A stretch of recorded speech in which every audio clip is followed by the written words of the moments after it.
శక్తిపీఠాల పుట్టుకకు కారణమైన చోటు, శివుడి కన్నీరు ఇప్పటికీ ఉన్న చోటు, సతీదేవి ఆహుతైన చోటు. ఇదే అక్కరే కొట్టియూరు.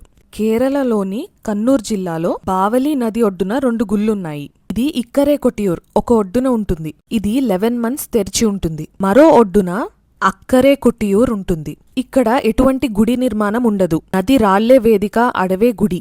సతీదేవి ఆత్మత్యాగం చేసిన ప్రదేశం పక్కనే స్వయంభు శివలింగం వెలసింది. 1000 సంవత్సరాల క్రితం ఇదే చోట దక్షుడు మహాయజ్ఞం చేశాడు. తన కూతురైన సతీదేవిని, ఆమె భర్తైన శివుణ్ణి అవమానించాడు. తండ్రి చేసిన అవమానం భరించలేక అగ్నిలోకి దూకి ఆహుతైన ప్రదేశం ఇదే. శివుని దుఃఖం విశ్వాన్నే కదిలించింది. వీరభద్రుడు అవతరించాడు. యజ్ఞం ధ్వంసమైంది. ఆ పవిత్రమైన యాగభూమే అక్కరే కొట్టియూర్. అందుకే ఈ భూమి 11 నెలలు మూసుకుపోతుంది దుఃఖంలో. 1000 సంవత్సరాలుగా వైశాఖ మాసంలో అదే యజ్ఞం మళ్లీ జరుగుతుంది. వేయినాడ్ నుండి వీరభద్రుని ఖడ్గం తీసుకుని వస్తారు మొదటి సాంప్రదాయంగా. మహోత్సవం చివర్లో శివపార్వతుల విగ్రహాలతో ఘనమైన ఊరేగింపు జరుగుతుంది. అడవంతా శివశక్తి నామాలతో మారుమోగుతుంది. లక్షల మంది భక్తులు వస్తారు. కేవలం ఒక అడవి, ఒక నది మరియు సతీదేవి ఆహుతైన పవిత్రమైన యాగభూమి.